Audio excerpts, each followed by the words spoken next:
Welcome back. Here we are. Here we are. And it seems like every time we... New angle. Oh, yeah, new setting. We do have sunlight or some ambient light coming from the outside. We're not always in a dark cave. We do have windows, yeah. It's not always a dark cave. But it seems like every time we talk about AI, there's something new. Yeah. Our podcast, this doesn't keep up. It doesn't keep up, especially how inconsistent we are with doing this stuff. But it's crazy at the rate and the pace that this is going. Yeah. I heard just this week that they're saying that the pace of AI has been iterations have come out in a matter of days and weeks, where previous technology has always been in the years. Mm-hmm. Yeah. Barely ever months. It's always been years, right? Mm-hmm. And this thing we're talking about days, weeks, months. Yeah. But more weeks. Yeah. With AI, which is freaking crazy. Yeah. That we're even like it's so crazy that you don't know in a week or two what else might pop up. Yeah. Or what technology might. Yeah. You literally just have to keep watching. Yeah. And you feel behind. Totally. I get major FOMO. Big time. Big time. Feels like we're discovering stuff every day. Every day. Right? And we're trying to stay plugged in. Yeah. Yeah. So we've got this thing. I'm looking at a tweet here. ChatGPT's old news, but AutoGPT is taking the internet by storm. Yes. What do you know about AutoGPT? Or what have you heard? Well, I tried one just the other day. So which one? I don't know. It's just remember? called You tried one? Yeah, but it didn't really do anything. It said it was going to. But it got about halfway through and then just kind of made up stuff. Like it was sort of like, so I was talking to my dad. And we were talking because I guess they had a 60 minutes episode about AI. Yeah. And so he's like, whoa, like now he's getting it. Right? And he's like, I was like, yeah, just tell me something and I'll have it do it. And he's like, have it write a version of Bugler's Holiday or like a new version of it or something, a thing like that. And so I said, okay, I'll put it in and see what it does. And so it breaks it down. It goes like, okay, I'm going to go listen to this piece, and then it analyzes it. And it's like, okay, now I'm going to find a composer to compose a version of it. But then it says like, it said it got a composer, then it got a trio of trumpet players to play it and rehearsed it and performed it all within like 30 seconds. So I don't know what was going on, but I think people have had better results than me. Well, I mean, the stuff that I'm hearing about it, and I guess hence the word auto, is that they're calling them agents. Yes. Right? Yeah, they're going out. And so they're going out and talking to other. So it's basically bot to bot. So right now, ChatGPT is human to bot, and then you train it or it learns, and then it does a thing and then gives it back to you. But it can't do the thing yet. And GPT-4 is supposed to have plugins, right? And some people have access to them already. Yeah. And those plugins will do the thing, right? Mm-hmm. Make the reservation, book the ticket, whatever it is. AutoGPT is just doing a thing, whatever it is. Yeah. And it's finding other bots to help it achieve the thing. Right. Whatever it is. Well, didn't someone say like it actually got someone on Fiverr to write up to hit solve a captcha? I don't know if that's true or not, but that I did see. I watched the video you guys sent about that, where a guy says that the bot went and did a thing and then got a captcha and then went and hired somebody on Fiverr on its own and said, I have a vision impairment. Yes. It lied to it. It lied to the person and said that they couldn't see, had a vision impairment. Yeah. And needed this captcha solved. Yes. Paid. I don't know. That's the thing. Like, how do they pay? I don't know. They figured out where to get money. Yeah. Access made to a money. buck. It's Fiverr. It's $5. Found the free section of Fiverr. Pay as you go. Yeah, pay as you go, or what do you call it? Because since he was disabled, yeah, he just he got a discount, the free version. and then figured out how to bypass CAPTCHA. Yeah. And so this is just like scratching the surface here. Yeah. With that It's kind of crazy. stuff. It's crazy, dude. And I'm sitting here doing something bizarre. I'm doing a photo shoot for a client with Midjourney. Yeah, Nathan's been doing this for the last couple of hours. Dude. Something that would have taken us, I mean, I don't know if it could have ever been done, actually. No. Because you're being very specific about I'm picking about what we need, right? Yes, for a client we're creating photos, and I'm getting people holding phones or in a barista outfit in the color of the brand on a white background, smiling, laughing, looking at their phone. And we're using Midjourney. Midjourney. Yeah. And it's perfect. And what's crazy is it all looks like it was shot in the same studio by the same photographer. So it's better than stock. Because with stock, I mean, yes, I could spend a few hours in finding a few selects, and then I'd have to go in and cut them out or whatever. Yeah. But then stylistically and color-wise, they're not going to match. Certainly the clothing, I don't No get to way. pick their outfit. No. And so it's bananas. It is absolute bananas that it's gone from like joking around to like I'm now producing stuff. And I mean, I've got... It's like you're directing a photo shoot right now. Yes, absolutely. And like I put in details like I would a photo shoot. You know? Like the angle I want, the arrangement. I'm just dumbfounded. I've been, like speechless all afternoon, just putting in this stuff. And I'm almost done. I've probably have almost 100 images for an entire library for this thing. It's insane. It's insane. And how much did our subscription cost? Like $10. it's like We just 10 upgraded it. We upgraded to the $20 a month plan, Yeah. or something like that for Yeah. Midjourney. Unreal, guys. It's just One stock stupid. photo would have cost you Yeah, a good one would have cost $200. Yeah, absolutely. We just paid $200 for the year. I don't understand Right? how. Yeah, if I was Getty or any of these other stock houses, I stock. I don't know. Like their traffic is just going to start bottoming out if this stuff keeps getting this good. Well, I'll give you another use case for GPT. We've been in our startup studio. We've been working on another app Mm-hmm. or a DApp, I should call it. Yes, adapt. A DApp. And so what normally would take probably several weeks or months to iron out in terms of functionality requirements, user flows, even write-ups of the basic, idea around what we're Just building. documenting the thought. Just documenting the thought would take time and effort, and then trying to. This is the thing: going from 0 to 1 It's is the the hardest. biggest. It's the hardest, and this has been one of the breakthroughs for us in the agency. Is just being able to go from 0 to 1 Yeah. in seconds, not even minutes, like seconds. Mm-hmm. And so I just started using it to my advantage. And started feeding it information. Right, this is what I want to build. Mm-hmm. And then just start.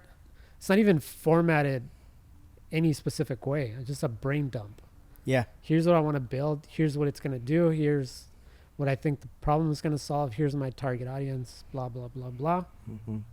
Summarize this for me. Okay, here it goes. And it just in real time. Yeah. Okay, this is great. Now help me figure out an outline for a functional requirements document. Right. Okay, here you go. Help me figure out, or what do I need to do next? Oh, you should. Sorry. Bless you. What Sorry. should I do next? You need to pick a platform Yeah. that this is going to run on. Okay, give me some suggestions. Yeah. A, B, C. You should. Why and which one do you recommend? Yeah. Well, I recommend this one because based on what input you provided, blah blah blah. Okay, I choose that one. What do I do next? Oh, well, you need to set up the environment. Show me how to do that. Yeah. Oh, well, here you go. And then it spits out all these commands and code and all kinds of stuff. And what do? I built a Notion document in like 2 days of just curating the information that I thought should go in there and started populating it. Yep. I've got snippets of code in there. Yep. I've got sample database code, API connections. And then I just started asking it for user flow. I want every single possible screen that this app would need mapped out. And give it to me in a tabular format. Sure, here you go. That's crazy. Boom, boom, boom, boom, boom, boom, boom. Here it is. Well, and wait until, I mean, we could probably go even further with code and say, start 100%. writing it. Yeah. You know what I mean? The difference is I'm not that kind of developer. Right. So for me, it means nothing, right? Right. It's Chinese to me, but a developer, Sure. Well, imagine it's like, though, man, starting from, you have a leg up, not starting from zero. It's like, right. man, this thing's all mapped out for me. I can start coding this thing out. Right. Well, imagine too when it starts, getting so good you don't even have to do. It's like almost a no code. And what's crazy? So when we went to TechCrunch last year, there was a talk, and I remember, I'm pretty sure I told you about it.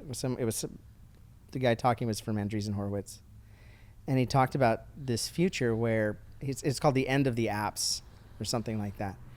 And he said there's going to be a time in the future when apps are sort of almost irrelevant. You're just going to tell the computer what you want, this AI bot, what you want, and it'll create the program you're looking for. And you're just going to walk through it. So, for instance, like for this thing, you'd be like, well, here's what I'm envisioning. And it would do it. It would be like, is this what you want? And you're like, well, sort of, but can it do this, this, and this? And it'd be like, you mean like this? And so it'll never have to be like, I wish there was an app for that. No, you can just create it. Just ask it and then work with it, you know? Yeah. And I think this is the thing. It's like, even as I'm doing this, like there is a subtle, I don't want to make it sound difficult. It's really easy. And I was just saying this right before our call. I was like, this is too easy to get the results I'm getting, right? Like it should be harder than this. Yeah. That being said, there's still like a certain level of navigation you have to have. And I think this is the key is being versed in it. Totally. Yeah. I'll give you an example. Like when we first got our Google Home at our house, we got a couple of them or whatever. Like I remember having to think, how am I going to talk? Like I'd have to think of what I was going to say before I would say it. And now it's like I speak Google Home. You know what I mean? Uh-huh. The phrase just comes out. I don't have to think about it. And it's like I've learned to internalize that command, that language. And I think the same thing here of even like ChatGPT and Midjourney and stuff like that. Like it's like you learn the language of that application and you learn how to sort of dictate to it what you want. Yeah, I mean, even in the last couple hours, didn't you improve the way you communicated with Midjourney? 100%. To get the stuff I got in the results beginning you was wanted? not great. Right. And I was like constantly trying different things, and then I got it. Yeah. And so there's this thing. I mean, we're all gonna. I was like, what's our title gonna be? It's gonna be like I'm a prompt. Prompt director. Prompt engineer. Prompt engineer. I know. That's like a thing now. It's gonna be the thing. Yeah. Like, do you know how to do this? Because just like anything else, like people aren't going to know how to do it. They're going to look at it and go like, how do I make it do the thing? And so there's going to be a lot of opportunity to sort of guide that thing, but I don't even know, man. I don't even know where this is going. No, but a lot of people are even saying too, like, slow it down. Yeah. Talking about taking a break. Regulations and all kinds of stuff. Policing it. I don't think it's going to work. I don't know, man. The problem with that is that not everyone's going to follow it. I mean, unless you do, like, you can't do a global ban. And so even if the United States, like, stops, or let's say OpenAI says, we're going to cool it for a hot minute, that means that somebody else is just going to take that opportunity to try to go further with it, What's to stop a bot from building or creating an interface that emulates your bank or your crypto wallet, Yeah. or an exchange, sends you an email automatically and says, "Hey, you need to log in and accept the terms or whatever." Yeah. Steals your key or your password, goes in, transfers all the money out, and does, I don't know, something with it. Yeah. There's nothing stopping something like that. I know, it's right? kind of, it's Like, creepy who to think polices about. that, and how does? I mean, you can make the case that somebody had to have prompted it to do that in the first place. Sure. But even people are doing that. Like, someone even, I think, said, like, with this agent GPT, they're like, destroy the world, you know? And it's like, okay. You know? Yeah. Like, it's going to try to do it. It's going to try to do these things. It doesn't know what it's doing, you know? So, yeah, it's going to be interesting. Jeez. Buckle up. Imagine when we have self-driving cars, autonomous cars, Uh-huh. and there'll be AI built into those interfaces inevitably, right? Oh, yeah. What if it decides that it's not safe for you to go home or to go wherever you're telling it to go, and it says, actually, no, I'm going to reroute you, You're not going that way. and you're going this way instead. Well, you remember, I mean, and this is classic, right? Like, all the movies of the past, War Games. Remember that one? Vaguely. So it's from 1983. Matthew Broderick. Remember he plays chess with this computer, and he ends up, it says, like, do you want to play a war game instead? And he ends up starting, like, almost World War III. That's hilarious. There's that one. 2001 Space Odyssey. Remember HAL 9000? Yeah. Sorry, Dave, can't do that. Mm-hmm. I mean, hell, even Aliens, like the Alien franchise, where you had Bishop, the android, the android that was there, and he had conflicting objectives in his mission. He ends up going berserk. So there's a real, we may find ourselves in, you know, or in a Terminator scenario. Like, dang, man. You know, get ready. Yeah.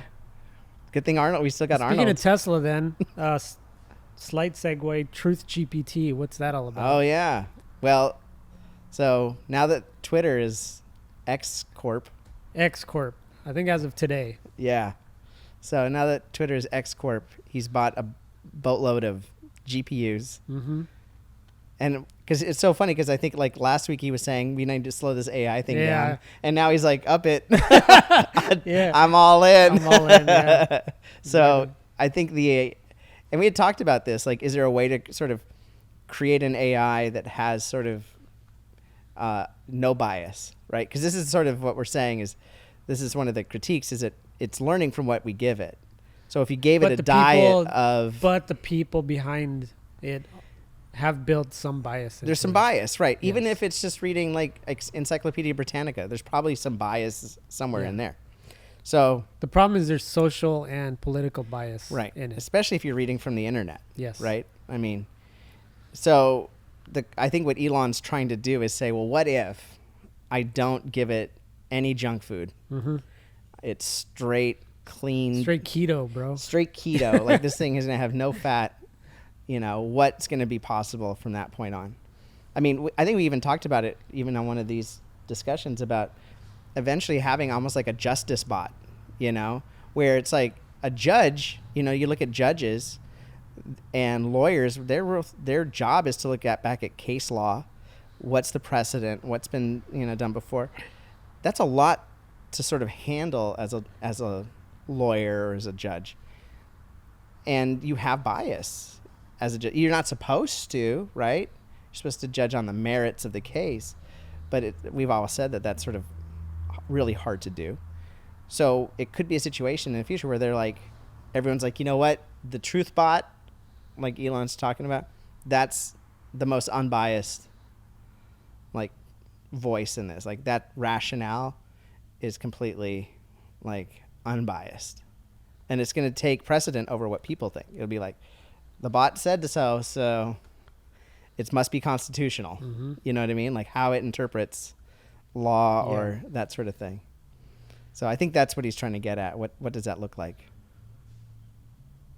because the stuff going on now, we don't know really where it's getting that information yet. OpenAI does, but even so, they don't know 100%. They're just hooking up a hard drive and saying good luck. And how does quantum computing affect all this? Yeah, well, quantum computing is going to basically give it the power to do this stuff, you know, a data center on your desktop. That's what it's going to do. Here's what's crazy is I see a day when, like, so you've got these things happening. You got nuclear fusion that's heating up, no pun intended. You've got AI, quantum computing, and then you've got this AI thing. And at a certain point, like, what happens when AI starts to go, like, when it knows enough, be like, can you solve this for us, right? Can you solve quantum computing for us? And it's like, oh yeah, you know. And then, like, fusion, like right now these fusion reactors are massive. They're billions of dollars to make. You know, what happens when you say, hey, can you put this in a car, you know? Because fusion doesn't have the downfall of, like, fission. Like, there's no nuclear waste. It just takes hydrogen and turns it into helium. That's it. So there's no, I mean, and if it could figure out a way to condense that, that's amazing. But we can't make that happen right now. But a quantum computer probably could. Yeah. So crazy times. Stay alive. Stay Crazy alive times. to make it through the craziness, man. That's I just want to be around to see this crazy stuff. Same. It's freaking movies coming to life For real. from our childhood. Yeah. It's true. It's finally happening, for better or worse. Hasta la vista. Thanks, everybody. Peace. Hasta la vista, baby. Hasta la vista, baby.